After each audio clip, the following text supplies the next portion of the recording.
Hello, and welcome to the show Goldsquadrongays. It's the podcast where two Star Wars loving gays break down each episode of their favorite Star Wars TV shows while also being gay as hell. I'm your host, Bradley Brower. And I'm your other host, Charles Rogers, and that was the most lethargic, fake intro I've ever heard from Bradley. I think he's getting exhausted editing these Andor episodes in rapid succession. Back to back to back. How bad has your social life suffered, Bradley?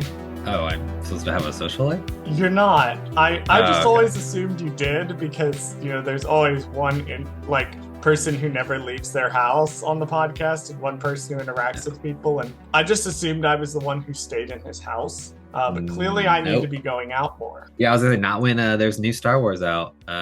New Star Wars and Rings of Power and House of the Dragon and She-Hulk, all that we have to watch. Oh my gosh. Good Lord. I don't know what to do with myself, honestly, because it's like I feel like I'm so behind on everything, and I'm just like, gotta catch up on these shows. Oh, now I gotta spend another hour on this show. Gotta spend another hour on this show. I've now watched Andor 3 times. I've watched it once myself, once to take notes, and once with my boyfriend. So that I watched 3 times. Rings of Power, I've watched episode 4 twice, once with my family, once with my boyfriend. Goodness. So I had to watch that one twice. It's so much. And that's long as hell. I don't like that's really those hard. Episodes are long as hell. They're twice as long as an Andor episode. Yeah, that's not fun. Coming up on the Gold Ring Gays or whatever, new Lord of the Rings next podcast. Week on Gold Ring Gays. We're gonna talk about the line, give me the meat raw, and why that line was put in there specifically for the gays and no one else. Because we all know what's going on there with Durin and Disa and Elrond. Give me the meat and give it to me raw. I'm just going to take a long sip of my coffee and just look at the camera. Loves it. Alrighty. So for today's Mon Mothma Minute that I have just started, if you are just tuning in, there is no Mon Mothma in episodes 1 through 3. So instead, I have picked one Mon Mothma story that either features her or is about her that I recommend to people. And on episode 3, I will be recommending the book Moving Target. It is a junior novel. It is about Leia basically running around doing a mission right before Return of the Jedi. However, there is some really good Mon Mothma stuff in it. She's not the focus of the book, but she has some really, really nice, sweet scenes with Leia. This one and Princess and the Scoundrel both do this, but on balance, I think I recommend Moving Target more just because a lot of people haven't read the book. And I think it's definitely worth checking out for the Mon Mothma stuff, for the Leia stuff. It's a really fast read. Go read that book. And that is your Mon Mothma Minute for episode 3. We will be back next week. Actual Mon Mothma Minute. Because she's in the episode. That's about 1 minute and 1 second. You're compensating for the last one, so there you go. The last one was a little bit short, so that one is a little bit long. Bradley, you wanna? I was gonna say real quick about Mon Mothma because this is hilarious. You don't know this yet, but I've been editing the podcast for the last 2 episodes, and I added music to your Mon Mothma Minute. So every time you speak during your Mon Mothma Minute, it's just like regal music. And fun fact to everyone out there, it is the exact audio from her speech in Rebels. So it's the music that is playing during her speech in Rebels. Oh my god. I don't know how I found this on YouTube. I just did, and I stole it from, I used similar sound from a YouTube video that uses this music, and it sounds really hilarious because it sounds like you're giving this really important speech, and all you're doing is go read this book gushing about this character that I'm obsessed with. Right. So there you go. It's gonna be hilarious when you listen to it. I love it. I will be listening to the episodes 1, 2, and possibly 3 tomorrow. Nice. I will be doing a lot of listening to our podcast this weekend, and because I have to go listen to, I want to bring it up because I'm not sure when it's going to come out. But it's close. It's within a matter of a week or 2, it's going to come out.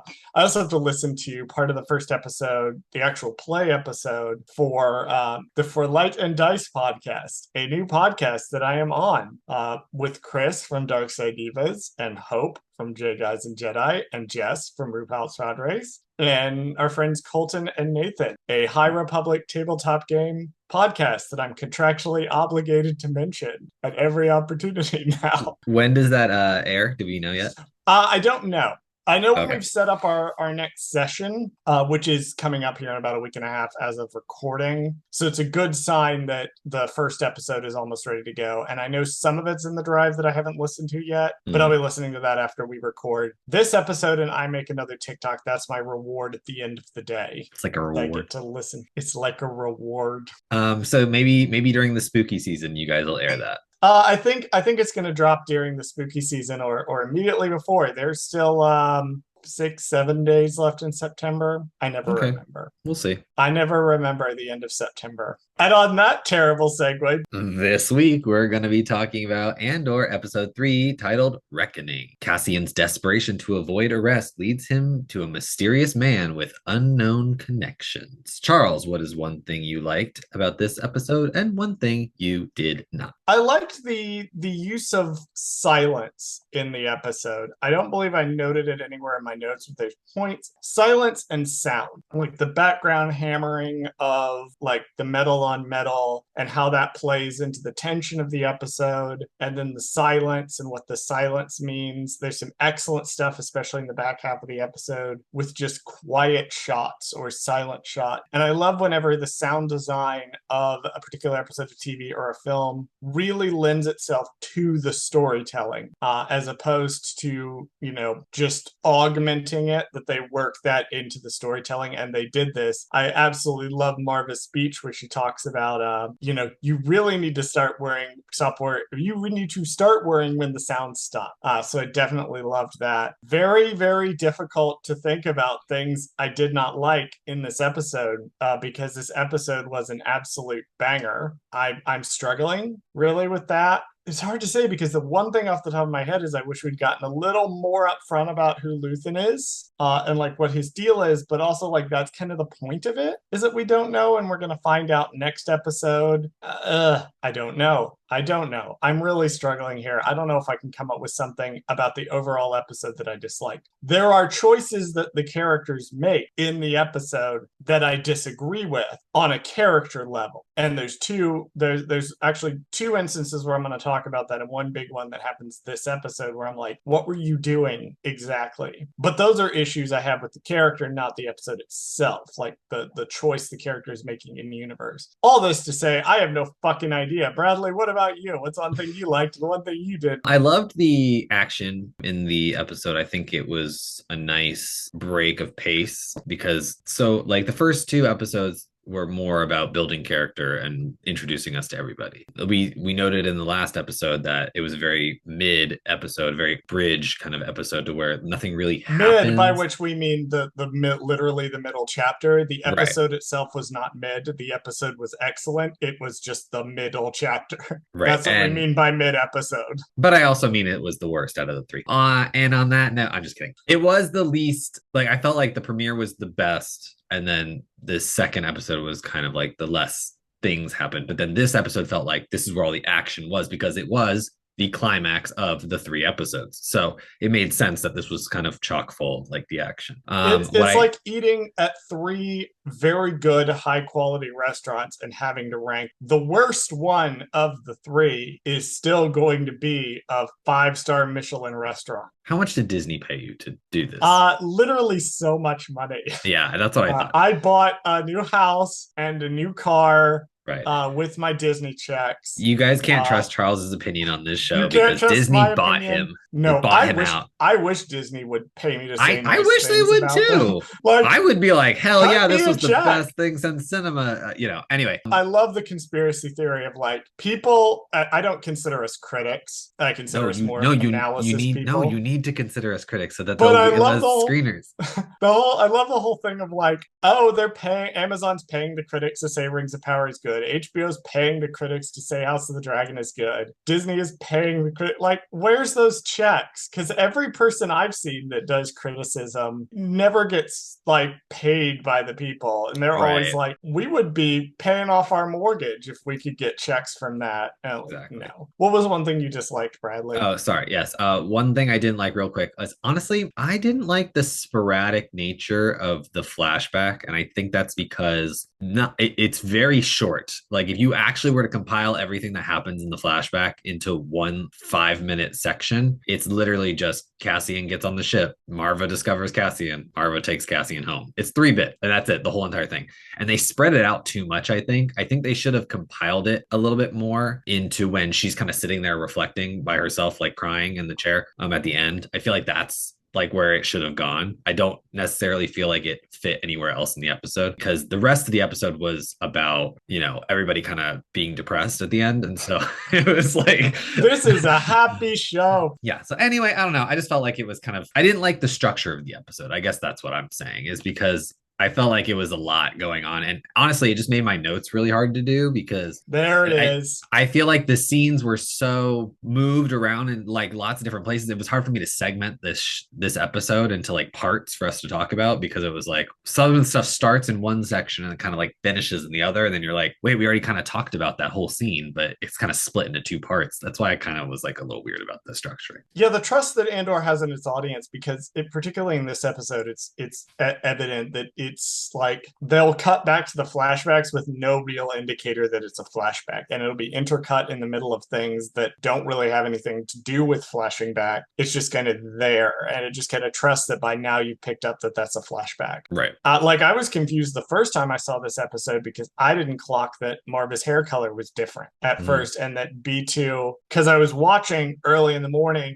and my apartment window next to the TV faces east towards the rising sun. So the sun was still coming in the window when I watched it. And I couldn't really tell at first, just because of the light in the room, that B2 and Marva looked slightly different. Gotcha. So I was like, oh, did she like leave the house? Is she going to a job? And then I realized, oh no, that's a flashback. We begin in the past as a young Cassian explores the wrecked ship. In the present, Cassian lets Brazos know he's leaving the planet. Luthen makes his way through the town and is confronted by Bix, who informs him about the security force looking for Cassian. So the first time I watched this episode, I thought that the humans in the ship were just like green-skinned alien. And then when I watched it again, they're not either. Well, they look like yellowish green, like sickly. Yeah, they're definitely yellow, like in all the So levels. I thought they were yellow aliens, but if you look closely at them, it is apparent that they are human. Yes, I did catch that. Something has gotten into them. And I caught that, yeah. Also, I will point this out later on, but when I rewatched episode 2, I didn't put this in my notes, I don't think, but when I rewatched episode 2 either the second or third time, I noted that there was green stuff like coming out of the ship. I didn't see that. You could see green stuff kind of coming, like green gas coming out of the ship. And then by the time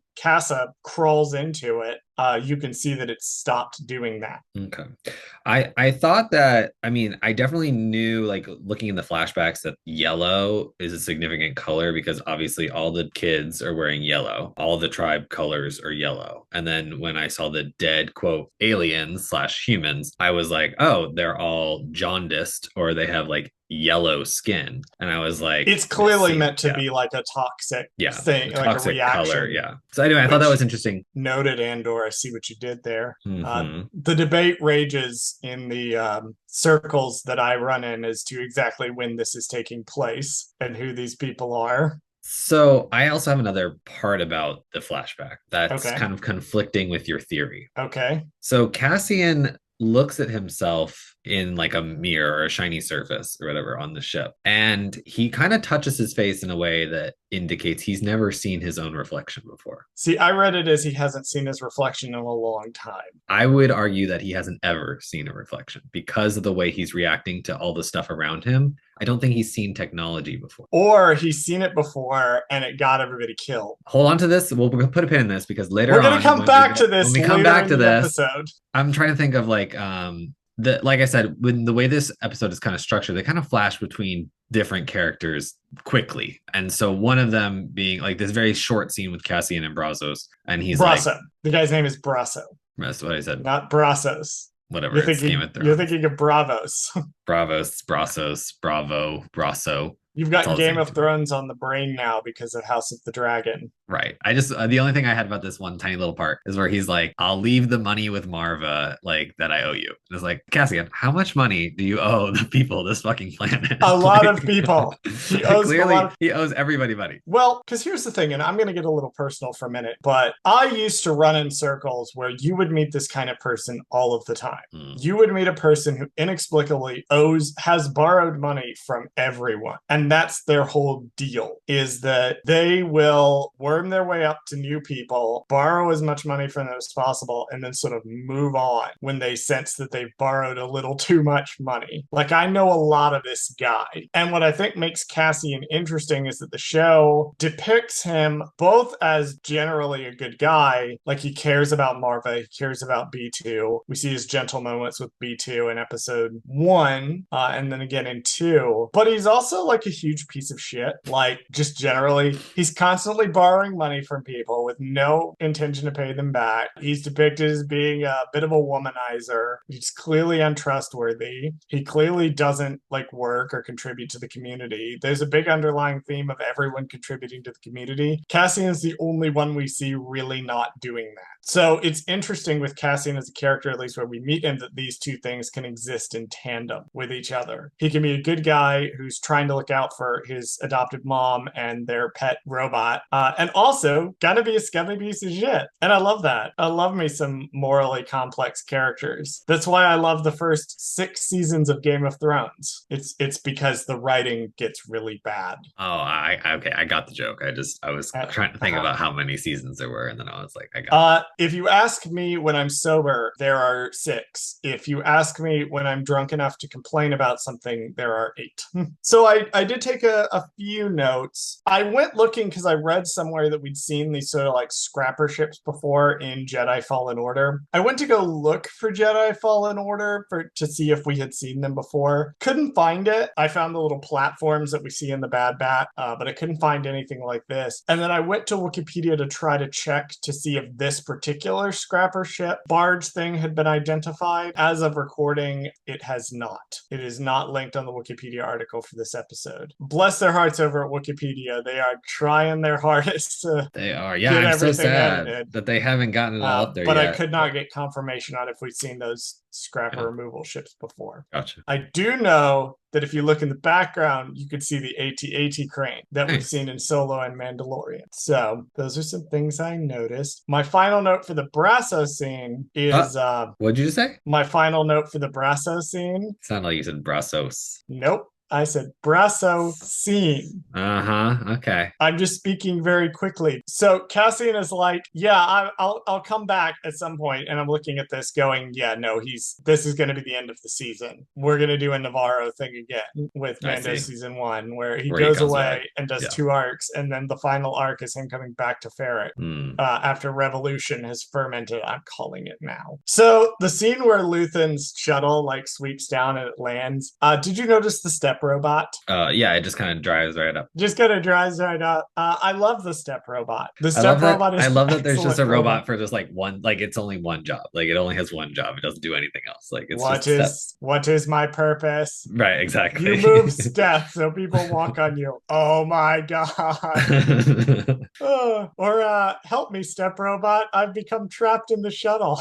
Right. That's not even the worst joke I've made on this podcast. That's not even the worst joke I've made on this episode, probably. The guy says that hotels at Ferrix are gouges. I want to echo that sentiment as someone who just stayed in a hotel, that they are 100% gouges. Oh god. So he probably means like it's like an airport hotel. Like it's like right next to the airport. It's convenient. Hotel. Yeah, but it's like over. Well, here's the thing. On my recent trip, I got a hotel that I didn't get one by the airport because I forgot that the city that I was going to is not LA, and it does not in fact take 30 minutes to get 10 blocks in Atlanta. And so I got a hotel in downtown, near downtown, because I was like, oh, I'll be right at the center of the 75 and the 85 meeting, and I'll have easy access to everything. Nope, that was a mistake. That was a mistake because that hotel, 1, was super pricey, and 2, you had to pay for parking separately. So awful. 0 out of 10. Do not recommend. Room was great though. Anyway, that was my rant on hotels for the day. So there's a scene where Luthen is walking down the street with Bix, and he's questioning the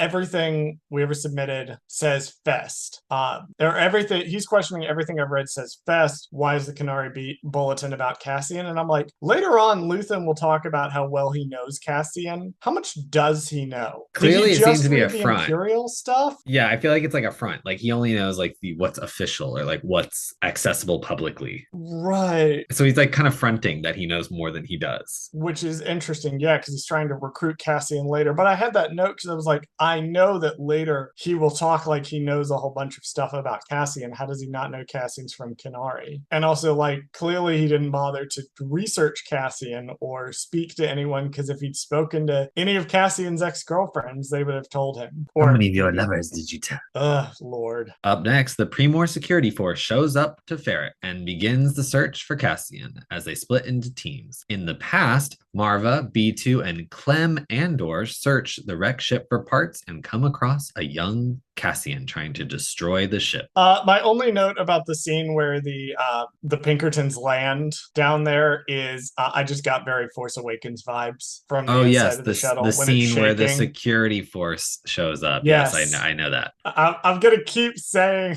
this because it causes you to blank, and it's kind of funny to watch your eyes glaze over for a minute as your 3 brain cells try to figure out what I'm talking about. This is amusing to me and no one else. But it gave me Force Awakens vibes, which I thought was very cool. In the flashback scene, so they mentioned there's no gas toxicity. This is where I do want to point out that there was a green gas in episode 2 that all leaked out into the atmosphere. Okay, I gotta watch that again because I didn't see that in the second episode, or I just didn't catch it. Like you see green gas leaking out, like a green gas leaking out, and then when he goes into the ship at the beginning of the 3rd episode, it's not leaking out anymore, and then they say there's no gas toxicity, so it's clearly all leaked out. Gotcha. I also don't appreciate how Marva's like, you don't need a mask, take it off. That's right, Marva. You should keep your mask on. I thought that was really funny, Marva, because it gives like a totally different meaning to us than it does to what she's talking about. But I just thought that was really funny. Right. She's saying we could take the mask off and breathe, and right. I thought that was funny. I don't think the show was. I think that line was written at a little bit of a different era. Right. So Marva mentions that the people just killed a Republic officer, which is weird because we've seen them have CIS passes. And if Cassian is 10 in this scene, which apparently I have heard secondhand from someone that it was mentioned in an interview that Cassian is 10 in this scene, he cannot. This is about 3 years after the Clone Wars end. Okay. So the timeline is all kinds of fucked up. I think we just don't have enough information yet. I think we're being misled here. I agree. I think there's quite a bit we don't know. The reason why my theory is becoming even stronger is because the second B2 shows up in this scene, Cassian is scared of the droid. He sees it and he kind of jerks back, like he doesn't understand what it is. Or he's seen droids before and he's got like Mando style trauma. I disagree. I think you are pushing really hard for this to be something that it's not. Unfortunately, having looked at all the evidence over the past couple of days, I'm inclined to go with we are into the reign of the Empire by now, and that Cassian had some previous experience. I don't know. I think that's incorrect. We'll see. We'll see when this. I don't know if we're gonna get any more flashbacks that'll help us with this. So it's interesting. We see clone trooper right in some of the trailer shots, and we see what appears to be riots and fighting against those clone troopers. So it's possible that may be a flashback even further back to show how this like group of kids ended up in the woods. If in fact what happened was the planet was being strip mined, the people didn't like this, they rose up, all the adults got killed, the kids fled into the forest. Maybe. Yeah, I don't know. We'll have to wait and see. Or it could just be those are clone troopers on Ferrix, possibly, and that's just See, I taking place. debated that, but I feel like the showrunners would know. Firstly, the showrunners would know at this point that clone troopers aren't being used. Right. Clearly, they have had conversations with Story Group. Unlike certain other writers looking at you, Rise of Skywalker, clearly they spoke to Story Group and they're like writing things that are consistent with reference material and things we've got thus far. The other thing is that if the show is trying to be about the rebellion and the empire, they're gonna probably have the stormtroopers in there. If only because the stormtroopers are super iconic part of the era. And we know that stormtroopers are in mass use. I think the closest thing we get that's visual media is Jedi Fallen Order, and Jedi Fallen Order uses stormtroopers. That's only 5 years. That's 10 years before this happened. Okay. So yeah, the clone troopers has to be a flashback then. The clone troopers has to be a flashback. Yeah. The question is whether or not it is a flashback to Kenari, or, and this is also possible, you are right, and this scene is set early in the Clone Wars, and that's supposed to be a 6-year-old for some reason. And then this is what Luthen references later in the episode when they hang Cassian's presumably adoptive father, which we still have yet to talk about. So let's we real quick talk about him real quick. Yes, segueing before I get into my broader point, please tell us about our one and only one new character and actor being introduced in this episode. Yeah, that I give a shit about. I was so confused because I was like, I guess I shouldn't expect them to not introduce new people anymore. I guess we've pretty much gotten our core cast at this point for the most part. So we are missing two. We are missing two core cast members. I was gonna say because I think there's like two people on the poster that still have yet to show up. So we are missing, as far as core cast members, we are missing Deidre, who is the our evil Lady Imperial, and obviously we are missing Mon Mothma, who has not yet. There's another lady on the poster too. Oh right, that lady we don't know. I don't know who she is. About. Yeah, we know nothing about her. Sagra. We're gonna be referencing we have a lot of IMDb pages for a fucking lot of these episodes. We have a lot of characters we've still yet to meet.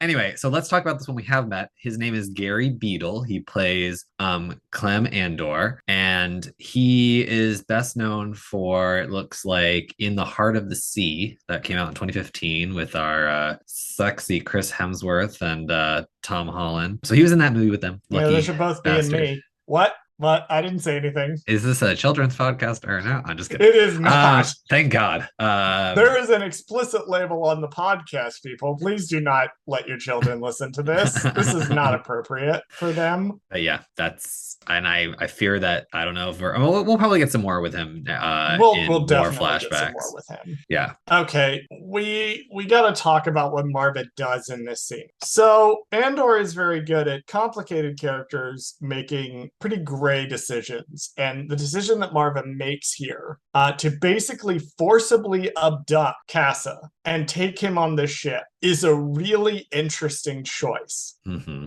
Because on the one hand, everything she's saying is right. When the Republic frigate shows up, it's not going to go well for the older kid to participate in the hunting party. And on top of that, what they don't know is that there's like poison gas in the atmosphere now. And like Cassian will almost certainly be killed if they remain. However, Clem points out that he has people there. Mm. And she's like, we don't know that. I'm just going to take him. Like, kidnapping a child is an extremely bad thing to do. However, the show aptly demonstrates her logic in absconding with Casa, which I think is an interesting way to write this character. This is one of two choices I'm like, what the hell are you doing over the course of this episode? We'll get to the other one. The other one's actually technically last episode, but we're going to readdress it here. But this was one I looked at. I'm like, Marva, he is a random 10-year-old boy that you have found on this planet. He clearly has people. You don't know that they're all going to get killed.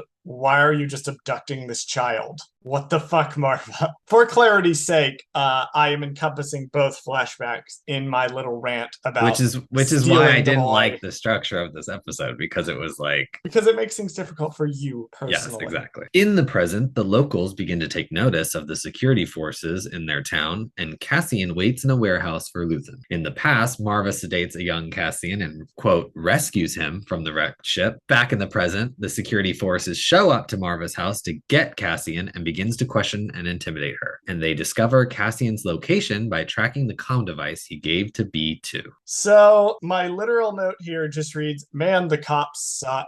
There's no reason for them to trash his room like that. Side note, I'm kind of curious. So this security force, or whatever, they're not even a part of this planet. No, this planet is what authority do they have? Okay, so there's Morlana 1, which is the Preox Morlana Corporation headquarters. Right. And then there's planets that are under the Preox Morlana jurisdiction that are technically territorial planets belonging to the corporation, of which Ferrix is one. Okay. And they talked about in episode 2 that primarily the security force has not really been messing with these planets. Got it. That they've mostly been letting them do this own thing. And people like the other officer, I forgot his name, the Alex Burns' character was talking about how like he feels like they've been giving them too easy of a time. I see. And that they specifically want a show of force here to demonstrate that they have authority, which backfires really badly because one good way to turn a community against you very quickly is finding a retired old lady and fucking with her home. Yeah, you can. I think you notice by the end of the scene, there's a crowd kind of drawing outside of her house. Like, what the fuck are you doing? Why are you abusing this old lady? Like, what the fuck is going on? Like, well, because they pick targets. They pick targets specifically that can't or won't fight back or are vulnerable. Right. Notice that the people that the security officers go after to mess with are like women and droid. You don't see them messing with like Brasso, but you do see them messing with like Bix and Marva and B2 because these are even more marginalized characters that they feel like they can have some power over. They did not need 7 fucking guys to trash Marva's home. They don't even need to trash Marva's home in general, but they show up with 7 guys to mess with this old lady because that gives them power. That allows them to push their power down without resistance. There are no politics in Star Wars. I also like how they have to bully the droid to get information. Like, and Marva says something really interesting in this scene because they go, hey, there's somebody else who lives here. And then they're like, it's obviously this droid. And then they go up to the droid and they're like, oh, just pull his power supply. And then she's like, they can't do that. They're in our home. And then he tells her to like shut her up and like cover her mouth or something like that. I just thought that was interesting. It's very like you're overstepping what you're allowed to do legally. I don't know what the rules are in Star Wars, but you need to come back with a warrant, and then they kick the door down anyway. Energy, right? Because like, what are they gonna? What's she gonna do? Complain at the once a month territorial forum? She's like a fucking 80-year-old lady. Right. What is she going to do to stop them? Well, the problem is there's a bunch of people outside, and they are going to do things to stop them. Us recording that episode and us recording this episode, I saw an interesting take about Tim that I want to bring up. Okay. Now, I think Tim can eat shit, personally. Fuck that guy. However, for the sake of conversation, and because I think this is an interesting take, I wanted to bring up this perspective that yes, us looking at everything going on, we see Tim view Bix and Cassian's relationship with jealousy and think that there's something going on there. And that's why he rats Cassian out. But an alternative perspective that was offered was that if you look at how cagey Bix is and how she keeps Tim at arm's length and she's always running off to do quote unquote errands and she's clearly skimming stuff off the top, that to somebody like Tim who cares about her, it's going to look like she's getting wrapped up in things that are going to be very dangerous for her. And that Cassian, because Cassian is such a essentially dangerous guy, that he's so messy and he's wrapped up in all this stuff, is either a bad influence or somebody who's actively going to put Bix in danger. And so Tim removing Cassian or trying to have Cassian removed was done in an effort as well to protect Bix from his influence. Now, I'm not sure I completely agree with this take, but these are morally great characters. It is entirely possible that factored into it somewhat. So Tim's betrayal and then Bix being pissed off about it when she finds out about it because he's a dumbass. The reason she finds out about it is he tries to jump in and stop her from going and protect her. So it's interesting to look at because what's great about the writing of Andor is you can look at it and you can say, yeah, he did it because he was jealous, or you can interpret it a completely different way that's still supported by the text, which I find super interesting.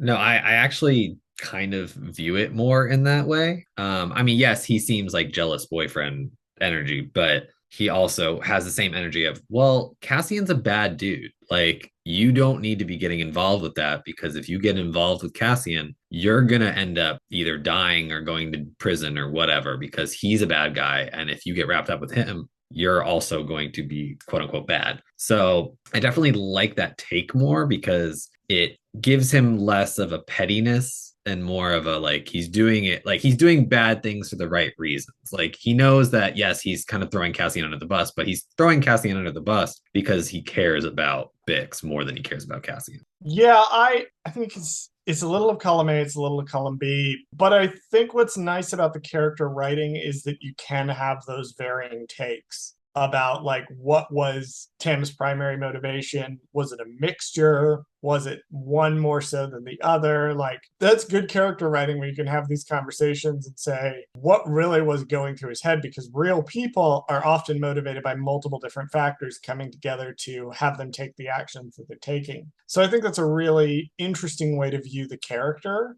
I certainly think he's more complicated than just being shitty jealous boyfriend. I think everyone in the show is more complicated than first seems, and that's the beauty of this particular writing. Some of the Primor cops that get killed at the beginning of the first episode, I think those guys had it coming. Right. We don't care about them. That's No, fine. we don't care about them. That was completely correct. I want to go back to Luthen and Cassian's little combo in the warehouse for a second. Yes, the one that was shown as part of the Andor marketing material, but now has so much more meaning and depth and context. One of the things that you brought up earlier that was mentioned that I didn't really quite catch the first time, but I did catch it the second time, especially since we looked up Cassian's adopted quote father. Luthen mentions that Cassian's father was strung up in the square or he was hung or something along those lines. He was hanged in the square. Right. That was really interesting because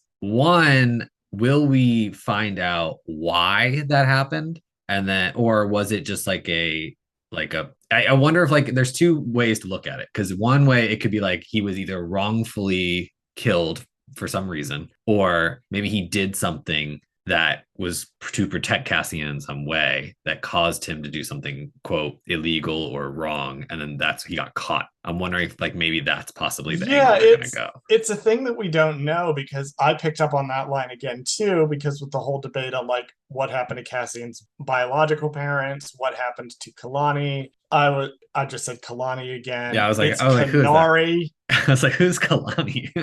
There's debate on what happened to his biological parents, and again, like how old is he in the flashbacks? What happened? What are we seeing? Et cetera, et cetera. Right.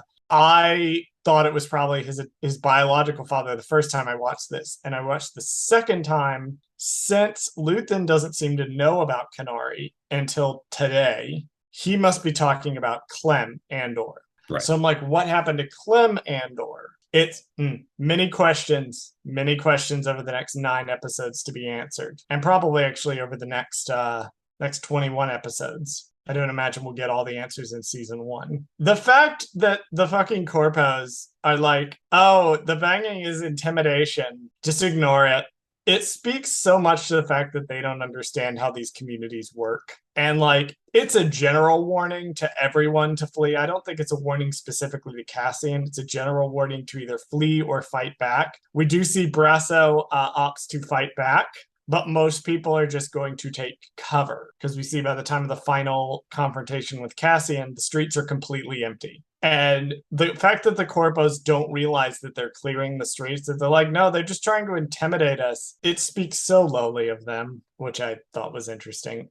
Also thought interesting that Cassian is super bad at subterfuge because they track him with the comlink. I was like, dude, come on. That's the oldest trick in the book. Like, I do like how Luthien's kind of giving him like rule 1, don't do this. Rule 2, like Luthen is clearly set up to be his like mentor character. Oh yeah, definitely. As the security team closes in, they stop a frantic Bix in the street. Cassian and Luthen begin their escape. Firefight ensues. Tim catches up to Bix, but is shot and killed trying to confront the security. The security guards leave a distraught Bix chained up. Yeah, so they grab Bix ostensibly because she's running the wrong way, which is bullshit. Yeah, like I, I have so much trouble with this scene only because it's like, why did they single her out other than like I mean, the guard gives the reason like, hey, you're clearly not running home. Like you're clearly running from something. So you're obviously I'm suspicious and I'm we going need to to tell detain you you. exactly why they're doing. Because she is a woman who is smaller than them, and they're not going to meet any resistance from her, and is doing something vaguely suspicious enough to get stopped. That is the reason why the show is making a commentary on the way that police treat marginalized communities. And Mhm. one of the things they will do is we saw this with Marva. They went after Marva because she's an 80-year-old woman who can't fight back. They went after B2 because he's a trash robot who can't fight back. They go after Bix. Ostensibly, she's running the wrong direction, but that's just a pretext. That's like pulling someone over for doing 5 miles over the speed limit. Right. You didn't pull them over because they went 5 miles over the speed limit. You pulled them over because they're in a marginalized community and you thought you could get away with it. Like, what reason do they have? As I must keep reminding our audience, Right. Star Wars is not political. I love the way that Cassian doesn't realize Luthen isn't there for the box. Oh, right. I didn't mention that in the little bit, but he keeps going like, "Oh no, we have to get the box back. Like that's so important." And then Luthen doesn't care. Like he Right. genuinely does not care about the box. Like that's not the whole point. He's there to get Cassian. Right. And He's the there to Cassian recruit just doesn't Cassian. realize this. Well, Cassian doesn't see things in terms of the bigger picture. He has kind of the Generoso thing of you can't notice the Imperial flags if you don't look up. He kind of has the same thing of like, it's all about money and survival and getting off the planet and surviving to the next day. And he doesn't realize that Luthen is offering him a chance to do something bigger than himself, or that Luthen could even want him in the first place to do this. There's almost a seeming bit of self-doubt with him. So I think that's a really interesting aspect of where Cassian is in his character journey right now, that he genuinely doesn't figure out Luthen's there. Luthen. I keep calling him Luthien. I keep calling him Luthien because I'm thinking about Rings of Power and Baron and Luthien. It's fucking Baron and Luthien is why I keep calling Luthen Rail Luthen. Luthien. It's Baron and Luthien. My God.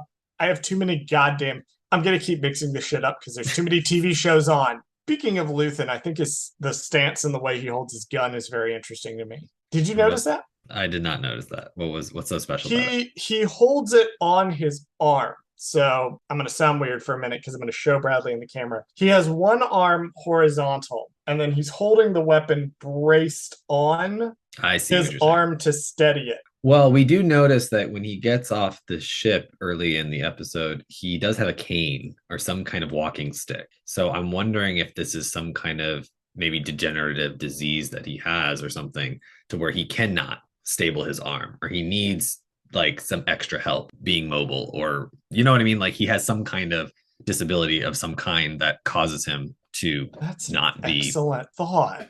yeah, I don't That know. is, I just maybe he's just there's something else there to that. yeah, that's definitely a thought. And like, he's a very mysterious character at this point. Mm-hmm. We don't know a lot about him. It's possible he's pushing the rebellion as hard as he is because he's not going to live to see it. Right. There's a movie.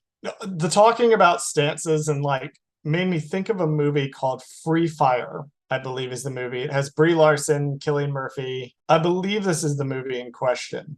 That's like the entire movie, the entire hour and a half movie is just like a gunfight in like an abandoned garage thing. Hmm. And this scene reminded me a little bit of that with how messy it is. Like we think of like fighting in Star Wars to be a certain way, but this one you've got blaster bolts going all over the place and stuff is crashing and they're just screwing up and getting the crap beaten out of them every 5 minutes. So I did really like that. I think it's Free Fire is the movie with Brie Larson that I'm thinking of. That was a random interjection that I had. Okay, so I'll probably cut that out. Anyway, next, what was the Don't you just love editing these episodes? and we're almost done, so it's actually pretty good. We're making good time on this one. It's because we don't have Yeah, to fucking introduce everybody. that's exactly what it is. It's this episode went by a little bit faster because it is purely just like things are set in motion. So Yeah, so we're doing the police firing on people. Cop definitely just shot an unarmed man for no reason. I didn't quite understand. I think is this what you were talking about when you said the characters' choices were weird in this episode? Well, not weird, but like I disagreed with the choice. Okay, so I was talking about Marva and I was talking about Tim ratting Cassian out because I wanted to bring up the oh, alternate okay. take. So Tim I rushing in to try to yeah, save Bix, based on everything we know about the character, made complete sense. And it okay. also looked like the corpos never intended to fire. That guy got trigger happy. Right, which is why the other guard or whatever told him to get out of there, like took his gun away and told him to go get in the Right. ship. But by then, of course, the damage has been done. The guy's Tim's Well, there's already nothing, dead. yeah, there's nothing you can do. It doesn't matter if, it was one guy that was armed. The fact that there was a guy there that was armed at all is the problem. Right. Well, I think the other problem too is they're like, okay, we're done here. Like, we don't need to be dealing with this right now. So we're going to forget this ever happened and let's just go. And we leave her chained up and we'll just peace out. Like, there's no repercussion because what's going to happen? She's chained up. He's dead. So she's the only thing that's like has any word or say against what we did. And no one's going to believe her because she's just a lone woman by herself. So, because no one else saw. So I just thought that was interesting. There is not a comment being made here about the actions of these corpos and how they respond in the aftermath, where he just sends the guy back to the shuttle Mm-hmm. and it's basically like, okay, we're just gonna leave her here, having to watch Tim's dead body. This is a really fucked up show in Yeah. like all the best ways. Next up, the security team takes their positions as the secret signal stops in the town. Cassian sneaks up on Cyril and ties him up. The guard who killed Tim begins to take off in a ship, which has been secretly tied down by Brasso, and forces the ship to crash. I want to note that this episode is 2/3 done before Cyril speaks a single line of dialogue. Which is good because I think it's funny because once he's in the thick of it, he's like not hyper focused, but you know what I mean? Like he doesn't really know what to do. And once he's kind of put on his own, like I think in the beginning of this scene, they all the guards kind of like take points. Like they're like, oh, we got to corner Cassian and Luthen. And he kind of goes off on his own, right? And he opens up this door and he kind of sneaks in there. He doesn't really know what he's doing. And he's kind of like breaking, entering essentially. And he's like, hello, anyone here? And then he sees some like aliens in the corner and he shoots at them. Which is scared. bad. I want to throw that out there again, that we get even more instances of cops firing on people for no Right. reason because the aliens startle him and he's so trigger happy Right. at this So point because he's so anxious yeah. and like wound up from this environment that he shoots at them. He does not shoot them, but he shoots at them. So we get two instances of the cops firing on unarmed people for no reason here. Anyway, please continue your point. Yeah. So I just thought like because he's so freaked out and like high strung right now, I just find that interesting. And that's what causes him to be able to be snuck up upon essentially from by Cassian and Luthen, which I really love Luthen's part right here where he's like, "Oh, just kill him. We don't need him around or whatever." And then Cassian's just like trying to get information from him, and then he's like, "No, okay, fine, I'll kill him then." Like, he keeps offering this like secondary option to Cassian, and Well, they're I don't playing know good if cop, he's bad cop. right. Well, I thought about it and I was like, is this a test for Cassian? He wants to see if Cassian is this like, quote, ruthless person, or is he a smart person who's like, let me get the information first and then deal with the peep killing. I mean, they should have shot the demon twink, but yeah. But now that he's on all the marketing material, you can't kill him this early. oh God, I hate Cyril so much. But speaking of people I don't hate, hats off to Fiona Shaw for just her acting in general. Yeah. Like she's so good in every scene she's in, but in particular, the "That's What a Reckoning Sounds Like" scene that she does, A+, 10 out of 10, incredible. Side note, she said the name of the episode in the episode, so roll credits, we're done. Like we don't need to watch the rest of the episode now. That's the rule of every show. Like did you just did you just make a CinemaSins reference at me to my face? Roll credit. I will get on another plane. I recognize I just spent money to come down there. I will get on another plane. I'm dead. And fist fight you, not even in a Denny's parking lot. I will take this to a Waffle House parking lot. That is how you know I'm serious. Do not make CinemaSins references at me, Bradley. Do not. I will see red. There will be like steam coming out of my ears. The seas will turn to blood and boil with my wrath. That's where we're going with this. We do get the first on-screen use of the word shit in a Star Wars. This is the first, I think this is the first just any kind of curse other than damn in Star Wars. This is like the first anything. Poe has given us hell and ass. Okay, but that doesn't count We've because gotten hell and ass. we've gotten hell before though. That was in he said, "I'll see you in hell" in Empire Strikes Back. So you know what I mean? So That's Empire gave us hell. Poe Dameron gave gave us us ass in Rise of Skywalker. And Sergeant Moss gave us shit. And Cassian gave us crap in episode 1. Oh, okay. Well, I mean, Jar Jar gave us poodoo in episode 1. So I mean, we're missing bitch and fuck. We'll never get fuck, but I'm sure we'll definitely get bitch at some point. Maybe later in this series. I was gonna say, well, I'm sure we'll get a son of a bitch. Like that's what we'll get. We won't ever get somebody calling somebody a bitch, like to be like, oh, you're such a fucking bitch. Like we'll get son of a bitch. Like that's what we'll get. I'm pretty sure that's something that could happen theoretically. Yes. So as the internet has pointed out repeatedly, this in live action canonizes the word. I'm sure there shit. are full articles of the one tiny section of this. I don't know. I thought it was ridiculous good. Clickbait it was articles. Funny.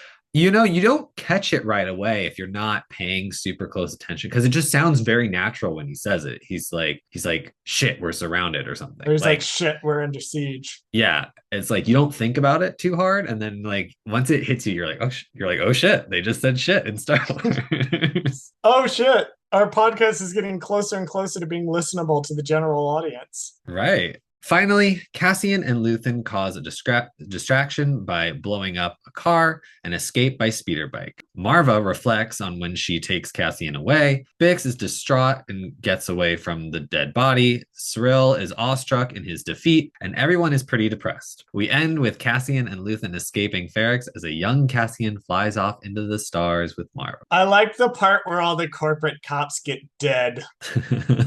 That part made me delighted. I like this whole entire end kind of, I'll call it like the final scene where like it's like this culmination of everybody's kind of emotions because especially Cyril, Cyril losing it is fucking great. It is probably the best part of the scene because he is so like just like he doesn't even know what to do. He's so like outmaneuvered, distraught. He doesn't understand what just happened. And then you also have to think about the whole reason this started was because 2 Primor guys got killed on Morlana 1. Right. And now Cyril is responsible, having defied the chief inspector. He is now responsible for at least 3 more Primor guys getting killed in the line of duty. And then all this other problems that they're causing because now theoretically in this report, maybe Tim's death might come up in this report later on or something, and that's going to be shot an unarmed issue. Man. Right. They have bullied an old woman. They didn't even get the guy that they were looking for. Yep. They have pissed off the residents of Ferrix. Yep. And so it's like, ooh, this is gonna blow back on Cyril because I feel like he's gonna get either reprimanded or he's gonna have to pull one of those like, well, I fucked up, so now I have to fuck up even more to redeem myself kind of thing. A couple of small details, just 2 little minor details that I wanted to note about this whole extended sequence because the whole sequence is 10 out of 10 no notes. Like, right. Yeah, I don't really have this is how you end an arc. This is the note you end this arc on. To now everyone is in position. This is the inciting incident of the whole show, is this episode right here, if you look at it in terms of a broad overarching narrative. But there's only 2 things I wanted to bring up. Do you know the thing that they've been saying the whole time about Marva not turning the heat on? Somebody has to make sure she turns the heat on because she won't turn it on herself. Despite the fact she can afford to do it, she won't do it. And Cassian has to be there to turn the heat on or make her do it. If you watch closely in her final shot, you can see her breath fogging because she has turned the heat off. Wow. The other note I have is B2's kind of little deflation makes me extremely sad. No. I am sad and cry. Well, it definitely gives everybody depression at the end of this episode. I am sad after this episode. I need to go watch something cheerful like House of the Dragon. I'm sure you'll be very happy next week though when your lovely woman walks on screen in the My very first shot. queen. Yeah, she's gonna. I bet you that's the first shot. I'm calling it now. She's walking on this very regal entrance is the very first shot of the episode. I'm feeling it. Oh, my queen. I am so prepared. All right, Bradley. Well, do you want to do your final thoughts first? Yeah, so final thoughts. Like I said, this is the culmination of 3 episodes.